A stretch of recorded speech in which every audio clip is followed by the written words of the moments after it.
Da-da-da. Hey everyone, welcome to the first masterclass ever that I have done on how to facilitate your next workshop like a boss. If you are just joining us, I'm inviting people to let us know where they're calling in from because it's super fun for me to see. We got California, we got Bellingham, Washington, we got Canada. This is an international masterclass, people. How cool is that? We got Phoenix, Arizona, we got Colorado, we got all the places. So let us know where you're coming in from. I would like to see, I'm feeling like so stoked right now, but what I'd like to see from all of you is you have this handy dandy device. Some people call it a thumb, I call it a stokometer. So what I'd like to see is, so for people that are on this call or that have video, on a scale of 0 to stoked, how stoked are you right now for this masterclass? I want to see some visuals. Yeah, people are stoked to be here. I'm stoked to have you here. Thank you so much for taking your time out of your day. Maybe you're on your lunch break, maybe you're driving somewhere. I don't take it lightly that you are here live on the call, which means I have a super duper special offer for you at the end. I know that sounded super cheesy and salesy, but I'm stoked about it, and I know that you will be too. And we'll talk more about that. Like I said, this is the first of a series of masterclasses that I'm going to be putting on. And so at the end of this call, I'm going to let you know what the next masterclass is, and that I'm going to give you all first dibs to sign up for that because this one sold out, which is like so rad. Like people are stoked about facilitation. And this is something for me that has been a journey to come to this place of realizing the skills that I have cultivated and developed essentially over the past decade. I was telling my friend Michael Naus, who's on the call right now, I was like, hey dude, I have 2 degrees and like a decade of experience in facilitation. And one of the things that people always say to me after workshops, especially change makers, leaders, coaches, entrepreneurs, is they say, how do I do what you do? Or they ask me like, how did you learn essentially, the art of facilitation? And I really believe there is an art to it. I remember watching my professor when I was 20 years old. Her name's Lori, and I thought she was like the most remarkable human I'd ever met. And she was able to like facilitate transformation and ask like amazing questions and hold space. And I was just like, I remember thinking in that moment, like, that is what I want to do with my life. And that is what I get to do with my life. And until now, I've just facilitated. I've never actually trained or taught or mentored facilitators. So this is a new role for me to step into. And again, I just want to thank you so much for showing up here and for being here today. Just a few housekeeping things. I had mentioned this earlier, but you are currently all muted, which is great so that we eliminate the background noise. You are being recorded. There is a chat box to your right. So as questions come up for you, I would love for you to put them in the chat box. I might not address them right away. I tend to get very distracted by the chat box, but I do want to make sure that your questions get answered. That's number one. And I am going to leave some time at the end for Q&A as well. So you can ask questions at the end. I do have notes, so I am going to be looking down at those just to make sure that I don't get off track. I want to make the most of your time, the time that we have together today. And then I do want to announce or tell you what our community agreements are for this masterclass. I know that we're virtual. People are calling in from all over. I still think it's important. Again, I'm trying to model what I would do, not just in a virtual environment, but if I were facilitating this and 30 of us were sitting in a room together, I always like to use community agreements as a way to set the stage and set the container and set some expectations. And this doesn't have to take long. And so our first 3 or our 3 agreements for today is number 1, be open, right? Open heart, open mind. I know that some of you have facilitated tons, and some of you haven't. And so my invitation is to be open to learning something new today. I don't know what that is for you, but to show up with an open heart, open mind. The second one is to be present as much as possible. In this day and age of constant distractions and phones and texting and Facebook, I invite you, if you have the capacity to close all the other windows and just be here, just be present, you're going to get way more out of it than having to like go back and listen to the recording. Although this is being recorded and you will have access to this later. If I say something and you're like, what did you say? You can always go back. Speaking of which, I invite you to, if you have a journal or a pen, to take notes as we go. I consciously and intentionally decided to not do a PowerPoint, just so that I can see your faces, you can see my faces. I'm trying to create like an environment that would feel as much like an in-person live workshop as possible. So we have be open, we have be present, and then being engaged. I know that that's a trickier one because, again, this is virtual, but I would love to, I'm going to ask you questions as we go throughout the day and check in. And so how that's going to work is if you do have a question or something to share, or you do want to respond to a question, all you have to do is raise your hand and I'll do my best to call on you. I think I can see most people on the screen. And then you can unmute yourself or I'll unmute you and you can ask your question or share your input. Cool. So we have be open, be present, and being engaged. Those are our 3 community agreements. For those of you who I can see, and even if I can't see you, can I just get a double thumbs up that we're good to go on that? Boom, shakalaka. You are awesome. I'm so stoked right now. This is so fun. Facilitation, it's my jam.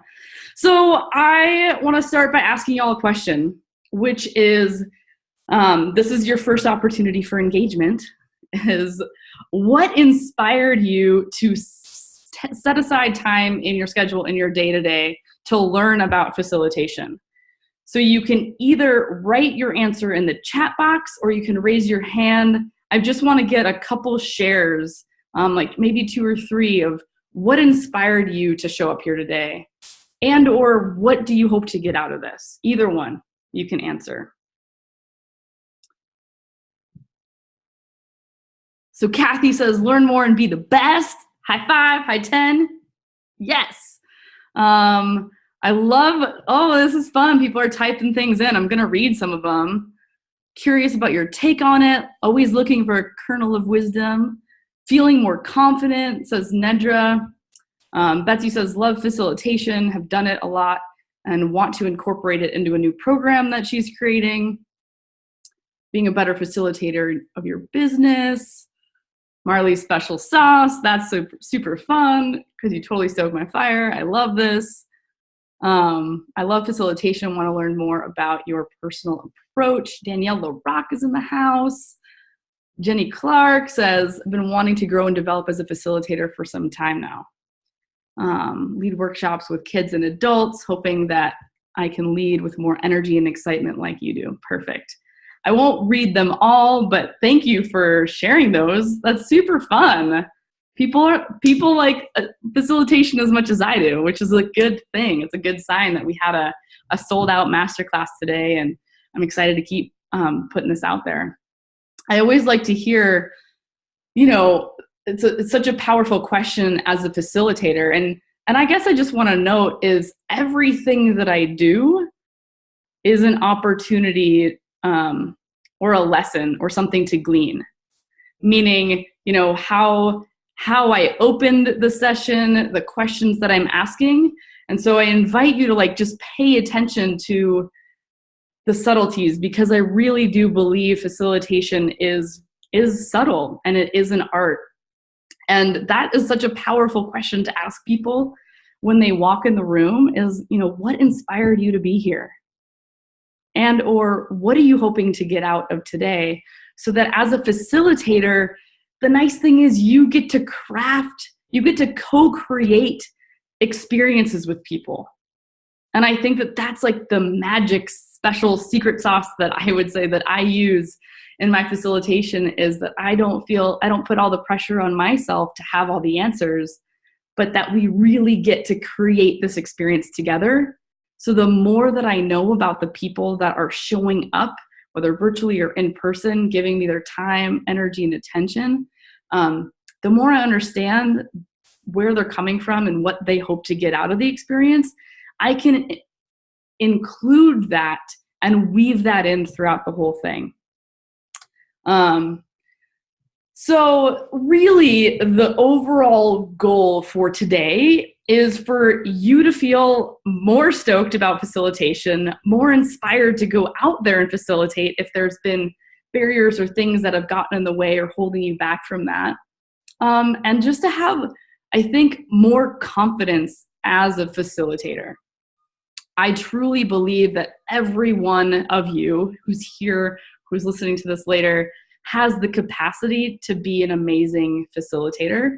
And I'm coming to find that like my mission is helping leaders and change makers not just share information, but create transformational experiences for people.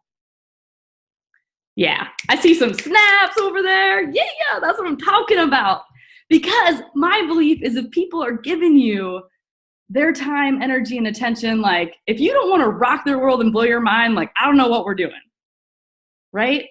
And I think that especially when we have live events and live experiences, how do we make it feel like an experience? Because anytime you touch people's hearts, they will remember that. I was going to share this quote later. Maybe I'll share it again just as a reminder, but I'm going to share a lot of like nuggets and wisdom, but this quote always gets me every time I'm getting stuck in perfectionism or getting it right, is that people won't remember what I did or what I said, but they'll never forget the way I made them feel.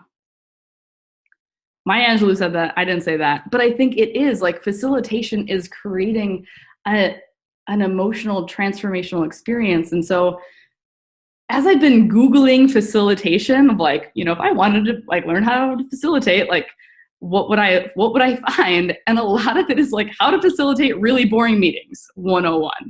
Like here's an agenda and like here's how to like make sure people are asking questions, right? Like so true. And so I've been thinking about like, what is different about this? And what is different about this specifically for change makers, coaches, leaders, entrepreneurs, people that want to make a difference. You don't just want to like get a group of people in a room and have an agenda and like lead them through these meeting notes. Like that's not the point. And a lot of facilitation information out there is about that, is more of a, people in corporate environments that are facilitating or leading meetings. And that's not what this is about, baby. This is about creating epic, awesome experiences for your community, your tribe, your audience. Information versus transformation. That's what I'm talking about, Betsy. So what is transformational facilitation? I don't know if I like made that term up. Maybe I'm going to write a book about it because I don't know. I can't. The only thing, if I Google like transformational facilitation, it's like a yoga retreat or something, which is like cool. Like people transform through yoga. But I think that this is really the key of looking at like people who are facilitators who don't just want to lead a meeting, but they want to create transformation. Raise your hand if you want to create transformation through events, workshops, boom, boom, boom, boom, boom. So many high fives. There's nothing out there for us. What the heck? So I'm going to create something. And this is like step one in creating the magic, and having you all here is just like affirmation that like this is part of my path. So I wrote down my own, this is going to be a definition work in progress for sure. So if you have a definition of transformational facilitation that you want to share with me in the chat box, cool. But here's what I came up with. The difference between education and transformation is application.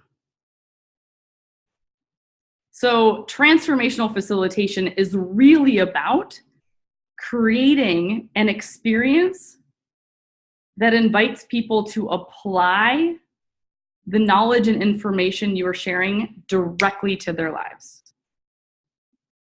That when people, the idea of transformation is that when people walk away from your events, they are different than when they walked in the door. And the question is, how do I create that? As transformational facilitators, you are the guide. You hold space, you listen, you pay attention, and create the container for transformation to take place. So this is also a mindset, an approach, a way of being, a way of showing up where you believe that transformation is possible here. In order to do this, we need to start by getting clear on what your intention is. And instead of planning, like the intention is way more powerful than like planning everything and having it be perfect, and really being grounded in what that intention around transformation is. Like, what is the transformation that you want to create for people? I think that's a really, really powerful question. What is the transformation that you want to create for people through your live events, through your workshops, through your programs? If someone walks in the door a certain way, what happens when they leave? And how are they different? What do they think? How do they think differently? What things are they going to do differently? How are they going to feel different? Essentially, what is that journey that you want to take them on? Jenny Clark also adding the element of personal connection as well to activate and open those potential avenues for application, right? So as a transformational facilitator, a lot of these people talk about, like being the neutral party in this like weird meeting situation. And I think that a transformational facilitator can be neutral, but they're also super connected to their audience, to their community, to their people. And they're connected to themselves so that they can show up really, really grounded and really powerful and hold that space for transformation to take place. But in order for transformation to take place, I totally agree with Jenny that there has to be a relationship. There has to be a connection there. Boom, boom, hearts flutter across the screen. Okay. Let's see what I haven't said yet. I said, it's that most facilitation training is about how to run an effective meeting. And what this is all about is how to create a powerful and dynamic experience rather than just sharing information. In this day and age, people's attention and time and energy is limited. Like I said, my belief is that people are going to show up live, in person, in real life. Then your job as a facilitator is to give them everything you have and to create the most meaningful experience possible. And so my intention and my hope for today is that you walk away with at least a couple golden nuggets that you can apply directly to your work in the world. Whether that is one-on-one or groups, live events, online, I don't know, whatever it is that you do. And so that's our plan. Can I get a thumbs up if that sounds good? Is this all, people are good? People are having a good time? I know, I wish we were all in the same room. Y'all are so rad. And feel free to share any like nuggets or juicy takeaways as you're in the chat box too, just for people to have as well. It looks like people are taking notes, which I absolutely love to see. So I'm going to stay true to what I told you this class was going to be about. And I'm going to share 3 common mistakes that I see facilitators make and 3 powerful and effective practices for transformational facilitation. That was a mouthful. Okay, here we go. Mistake numero uno. Not taking the time to set the tone or create the container. What does that mean? What do I mean by that? It means that if you want people to engage or have an engaging experience, you have to create something for them to engage with, if that makes sense. So there's lots of ways to do this. And I did it at the beginning of this virtual training even, which was just creating super simple community agreements or community expectations. This can take 2 minutes and it can potentially take up to 2 hours, depending on how long you're with a group. So if you have a 90-minute workshop, I wouldn't spend more than a couple minutes and just share what are 3, maybe 4 community agreements or expectations on the space that you're holding, the space that you're creating for people. A lot of people talk about creating a safe space. And I don't know what safety looks like to someone else, but my take on safe space is how can I create a brave space for people? Because if transformation is going to happen, people might not feel safe. But they can I create an environment where they feel brave enough to share something real or true or vulnerable? And how you do that is through setting up some community agreements. The 3 that I named today were 3 simple ones that I use in my workshops, which is be open, be present, be engaged. That might be for a shorter workshop. There's a series of other ones that I have used as well. One is a community agreement is that we're going to create a brave space for everyone to show up exactly as they are. And so I talk a little bit about the difference between a safe space and a brave space, especially if you're doing transformational work.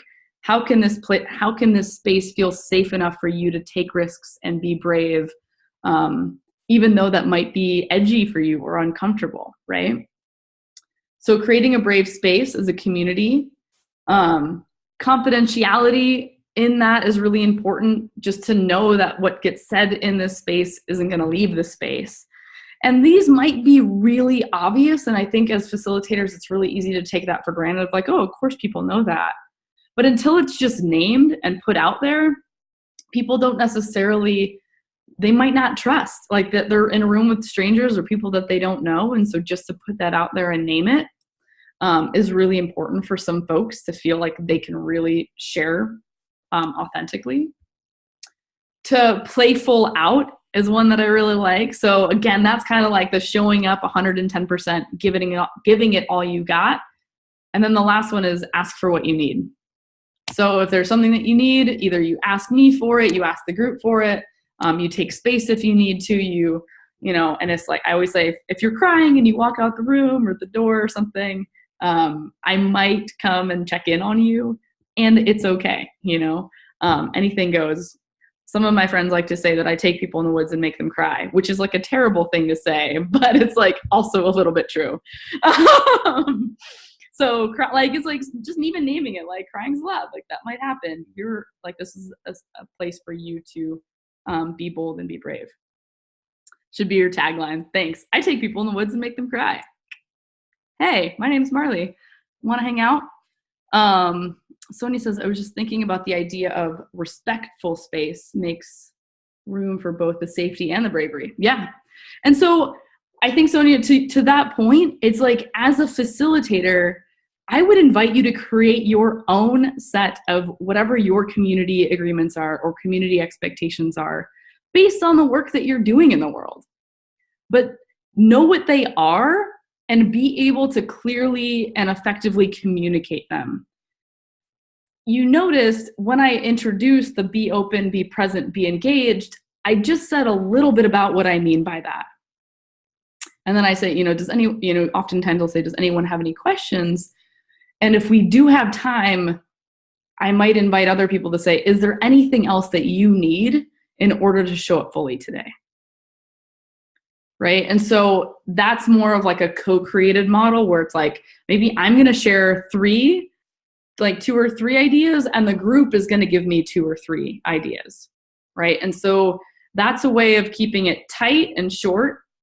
The thing that I did with you, I said, hey, if we can all agree to that, just give me a big double thumbs up. So I just got a visual check to make sure that everyone got what I said, everyone heard what I said, and everyone's on board. And again, that just creates that buy-in. Sometimes the other fun thing that I do is I have people like, take your left hand, put it into the middle of the circle, take your right hand behind you, and on the count of 3, we're going to clap our hands and sign our agreement. 1, 2, 3, boom. And it's just like that's another fun way of signing your agreement. If you are with people for a longer period of time, so that would be more for like a 90-minute workshop or maybe even like a half-day workshop.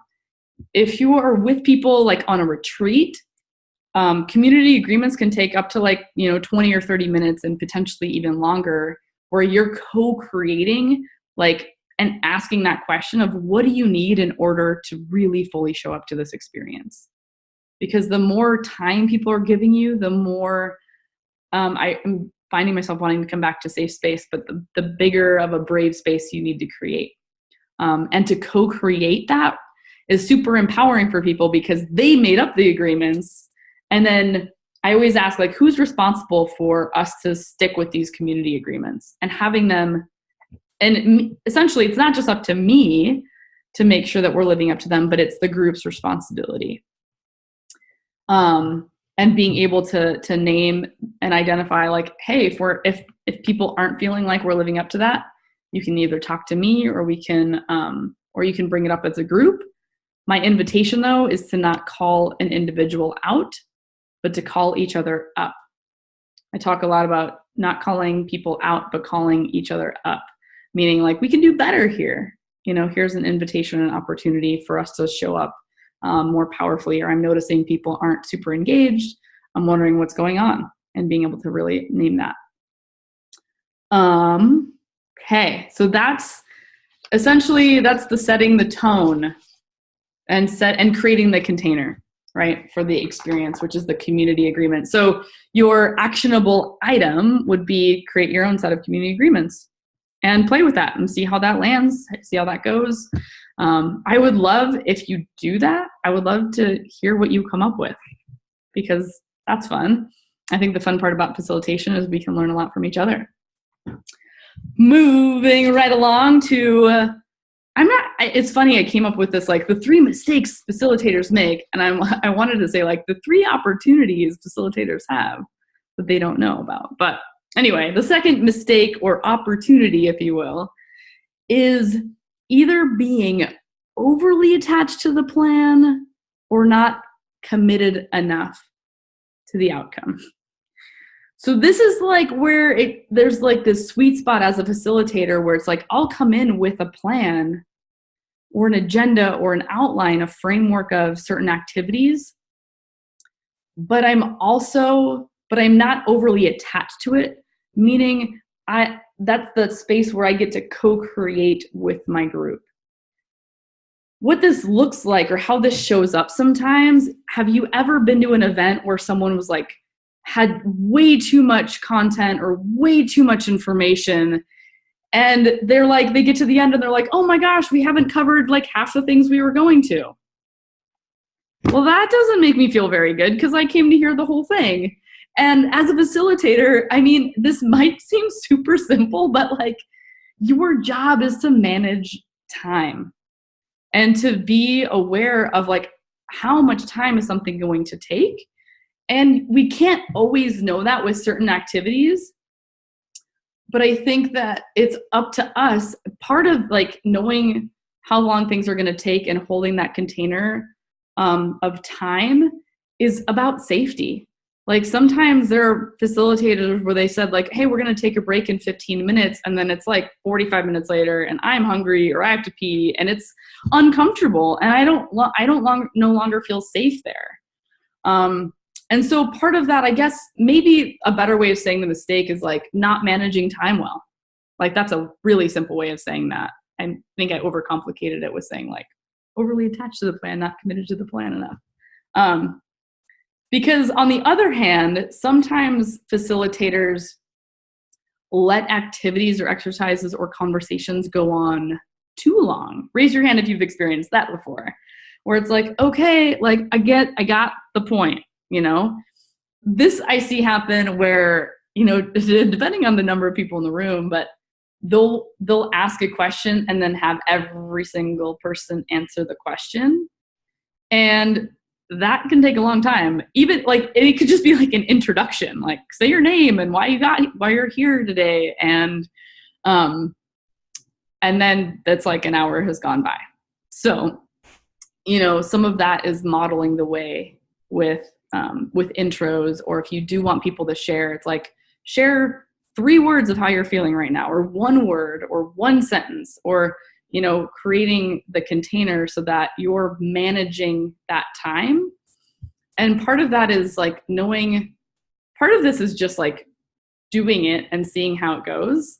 And it also depends on how many people you have in your group. So as a facilitator, you have to show up. This is part of like, you have to be flexible and adaptable. Okay, like if I have 10 people, we can go around the circle. If I have 20 people, I'm going to have them turn to a neighbor and say why they're there, and then have a couple people share out. So that way we can get through that content. So I'm just going to check my notes. Did that one make sense? Hopefully that was clear. The other thing about the time management is, especially if you're doing longer than like a 90-minute workshop, is that 90 minutes is like pretty much the capacity for people's brains. So if you're doing a day-long workshop, I would encourage you to take breaks at least every 90 minutes, or if you're leading a retreat, 90 minutes is a good like gauge for when people just need to get up and move and take breaks. I have a hard time sitting for longer than that. I was just at an event recently, and there were like 3-hour chunks of time in rows, and it was so uncomfortable because then people had to get up while people were talking, and it was awkward. Cool.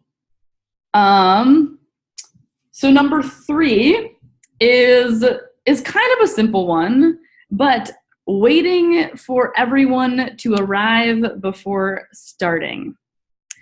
So raise your hand if you're like an early person, like you show up early everywhere. Do we have any early people? Okay. Raise your hand if you're like always on time, like right on the dot. Yeah. Raise your hand if you're like the like weasel that comes in a little bit late. Oh, we have a lot of on-time people. This is good. But like as a facilitator, knowing that is really important. Danielle, I can be a weasel, but also on time. I love it. And sometimes, so this is like one of the fun things this is going to lead into like 3 essential elements to powerful transformational facilitation. And I call it the unofficial start, because I know that there are going to be people that come early. So I got on this call 10 minutes early. I knew people were going to be here, and I asked a question, and I knew that like just to engage people right away. So they didn't feel like they were wasting their time or waiting for other people to get there. It's like the secret sauce of like facilitation, I think, is the unofficial start, or it's like one of the secret sauces. Like it's part of like the spice, where people walk in the room, and I'm always thinking like, how do I get them to be engaged in this experience right out the gate? So I have a couple suggestions and ideas. And so this mistake number 3 is leading into hot tip number 1. I should just call them hot tips. Hot tip number 1 is the unofficial start activity. I asked, I just spoke at Nike. I did like an hour-long workshop there on Tuesday, and I asked this woman who hired me to come do this, what was different about like my approach or what I did, because I'm trying to get to understand how I facilitate and how it's different. And this is what she said to me word for word. She said, what I love about your facilitation is that you get them to interact right off the bat and then follow where they lead. It's hard to do, but you make it look easy. And I think that it almost surprises people. It's like the magic, like, oh, wow, like this is something different. So I'm going to share with you a couple of my hot tips or hot ideas for things that you can do right when people walk in the door. And so one is like on Tuesday, I had a bunch of quotes laying around the tables. Sometimes I have the quotes up on the wall, depending on the space that I'm in. And I say, I'm going to invite you to go on a quote walk. You're gonna go read all the quotes, and the quotes are typically around the theme of the event. As you know, I love quotes. I created my own box of them. Of course I do. Rock the quote. And then I say, and go sit by or stand by the one that you resonate with the most. And when someone else comes over, like start sharing or like introduce yourself to them and share like what you like about that quote or why it resonates with you. So that's called the quote walk. Super simple. I'm going to go through these pretty quick. If you have questions, you can always, let me know. And this video is recorded, so you can watch it later. Question cards or question Jenga blocks. I have like 6 of these in my basement full of questions. So this is a super fun thing to do if you're having a dinner party and have your friends over and get some Sharpies and say like, what's the best question you've ever been asked? Or what's like fun questions, right? So like this one says like, where do you see yourself in 5 years? What's a hidden talent that you have? So sometimes people walk in the door, I hand them a Jenga block and I say, hey, go ask someone this question. They're gonna ask you a question, and then when you both share, you're gonna trade questions and then go find a new partner. So this is one way to engage people right out the gate. I call it chalk and talk. If there's a whiteboard or a flip chart, have like a little question of the day. And that could be like, what are you excited about? Or what inspired you to come to this event? And either have them like there can be Sharpies or markers, or you can do it with Post-its. So as people are coming in, hand them a Post-it. There's a question on the wall. I invite you to write your answer down. Boom. Betsy says, are you telling each person as they walk in the door? I am telling each person as they walk in the door. Sometimes I have helpers if I have like a super big group, or sometimes I have the instructions written on a whiteboard or a flip chart paper. Or sometimes it's fun. Like the other day, as people were coming in, other people were saying, hey, like go find a quote that you like. And so you create that energy in that environment right out the gate. But that is a good question. Sometimes it feels like you're just like repeating that over and over, but you say like, hey, thanks for being here early. We got this like fun thing that we're doing before everyone gets here.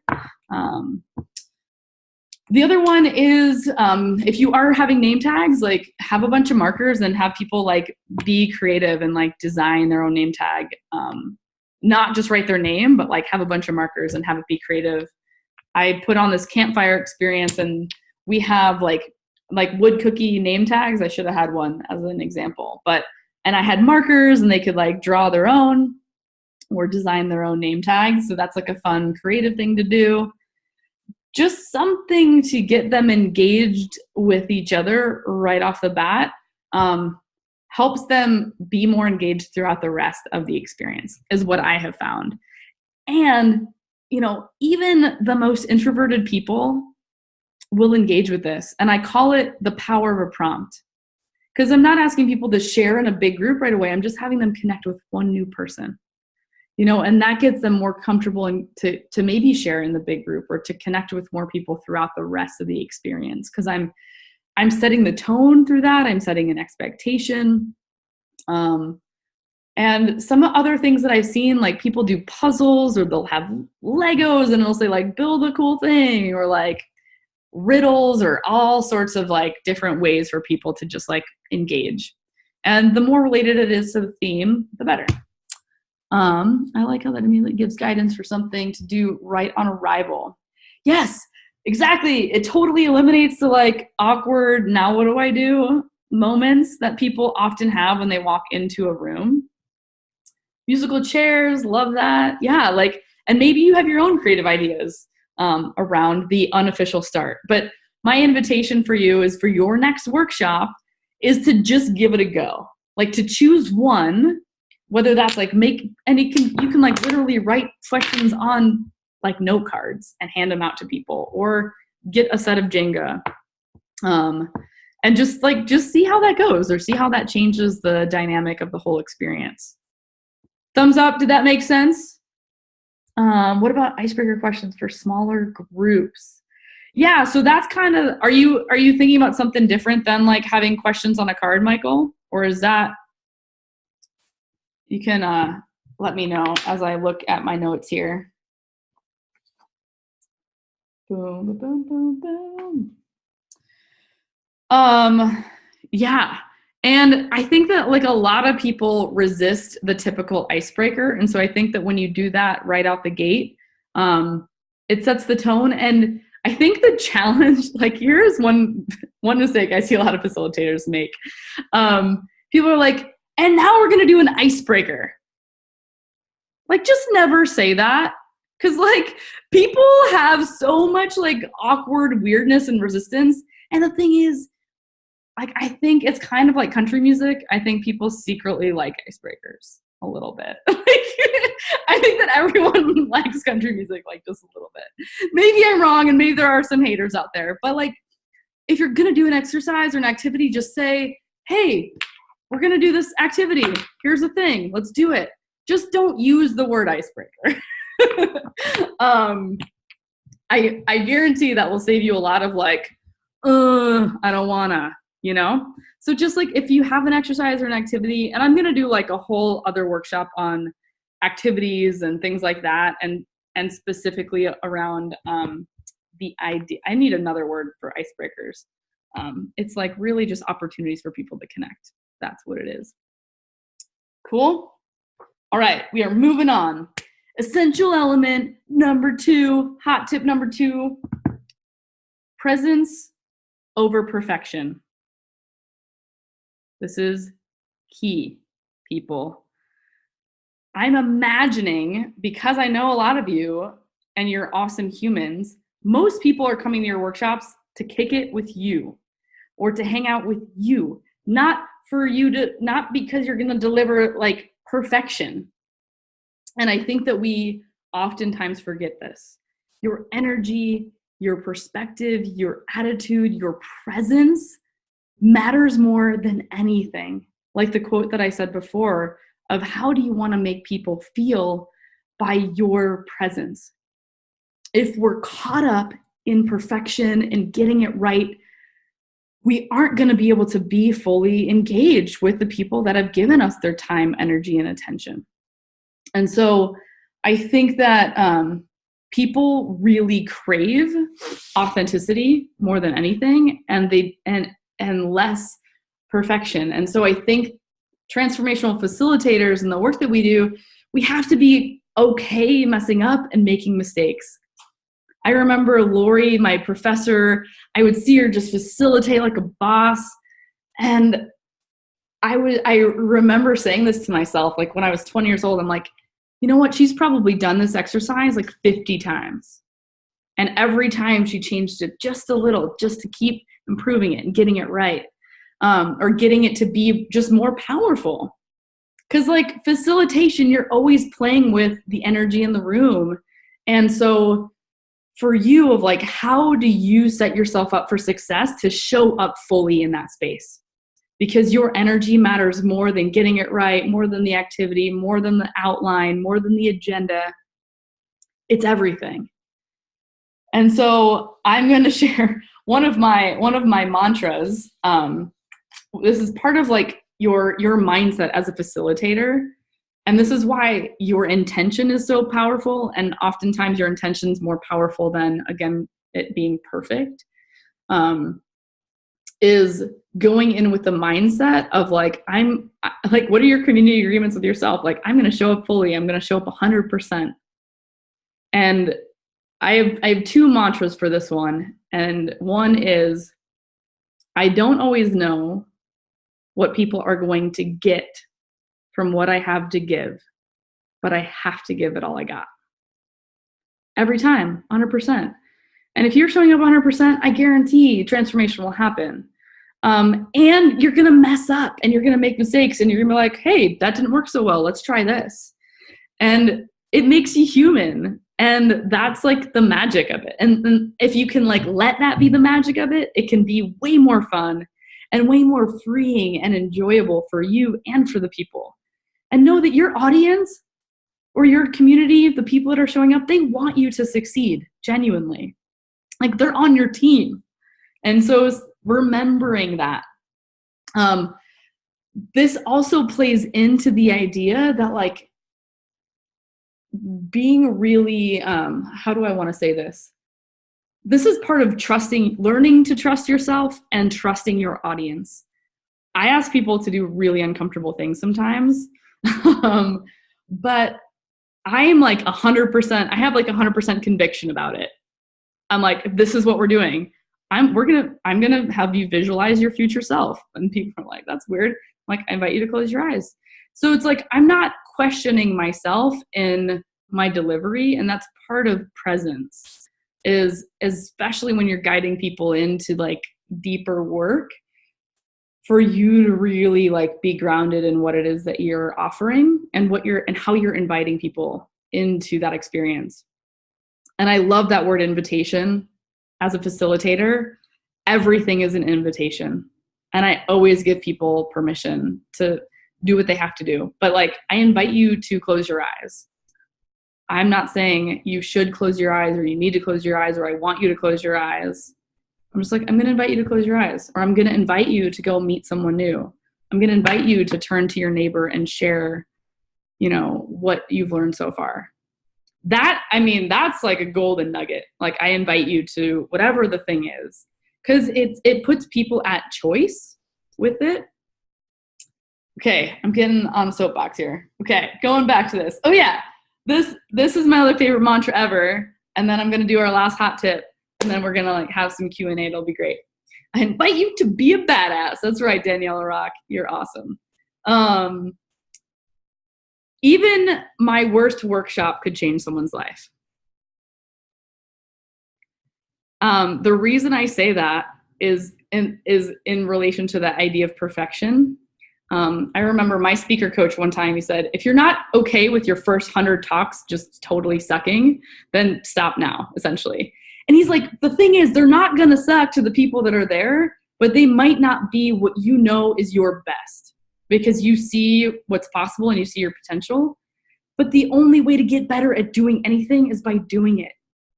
And thinking about, like, even if an activity didn't go well, maybe someone like got that nugget or got the thing that they needed to get in that moment. And trusting like the power of facilitation and that like it doesn't need to be perfect for it to be powerful. So one of my mantras is like, even my worst workshop, it can change someone's life. It doesn't mean that you go in wanting it to be bad, but it just gives you permission to like put it out there before you feel ready to put it out there. And that is the definition of courage. I think transformational facilitators are courageous. You put yourself out there and it's vulnerable. Boom, boom, snaps. Love it. Thanks, Alex. Okay, hot tip number 3. Reflection plus application equals transformation. Write that down. Lori, who I said had me come out to Nike, she said, and I shared this with you before, but there's a lot of words in it, so I'm just going to say it again. She said the difference between education and transformation is application.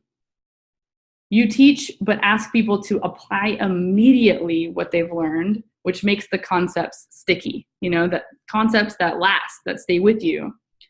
So I think one of the important pieces is making sure that you leave time at the end of your workshops for people to reflect in some way, shape, or form. So a couple ways to do that is doing like a 60-second journal free write of like, what was your biggest nugget today? What was your biggest takeaway? What did you get out of this experience? 60-second free write. You can have them turn to a neighbor, ask the same question, share with a partner, what was your biggest takeaway from today? If you have a small enough group, you can go around another circle. It can take a while depending on the parameters that you give people. I've done groups of 100 and it's like, we're going to go around and say one word of how you're feeling right now, motivated, energized, inspired. And it's like, all right. And we can like snap and we can build that momentum. So, but asking people to reflect for a moment of like what that experience meant for them. And then I know that some of you have heard this, but I'm going to share it with you because it's like my favorite thing. And people always get a lot out of this metaphor. And I call it, at the end of my workshops, I call it the 1 degree shift.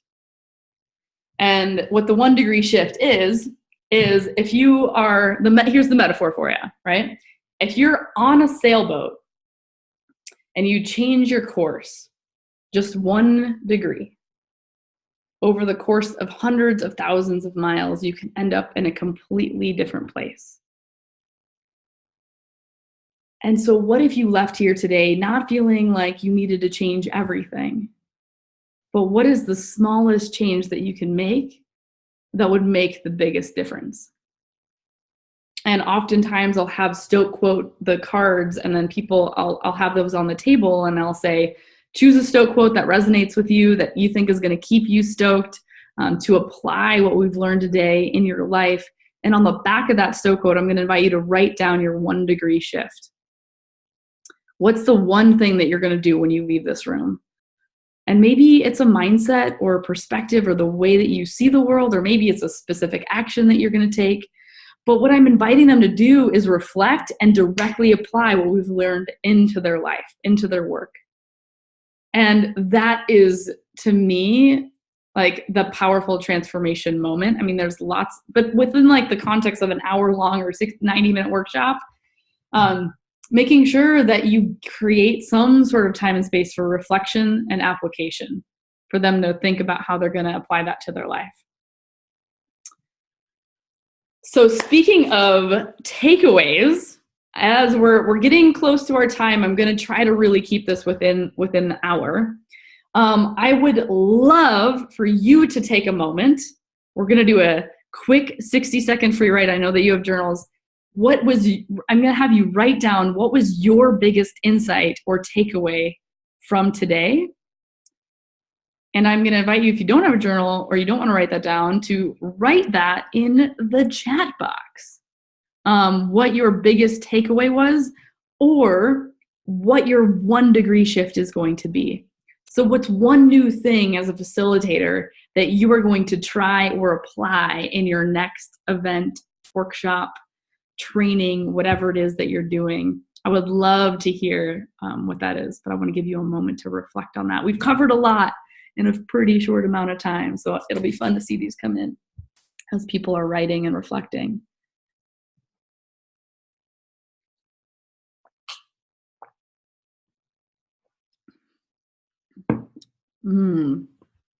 Yeah. I love it. I'm going to start reading some of these. I know that people are writing. Does anyone want to like unmute themselves and share a takeaway like to the whole group and be super vulnerageous and bold? Who wants to practice being bold? I'll do it. Yeah. I guess I can start my video. Who that? Danielle. What Danielle. Yeah.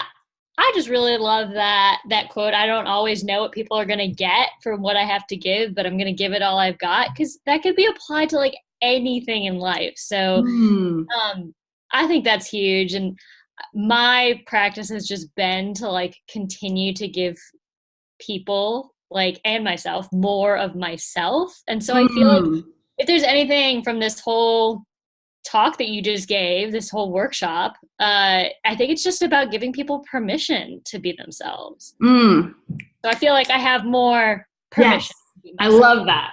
Yeah. Raise your hand if you resonate with that. More permission to be yourself, to play full out, to give it all you got. That makes me so happy. My heart is like pounding right now. This is so good. Do we want one more quick share from anybody who's like, oh, I really want to share? And if not, that's okay. I'm just going to create some space for that, because I have a couple things before we hop off today that I do want to share with y'all. Okay. I don't see anyone chomping at the bit. And if you do, let me know. But I'm going to share I'm going to share about the next masterclass, number 1. So the next masterclass is, let me see. It is on specifically creative activities to engage any audience.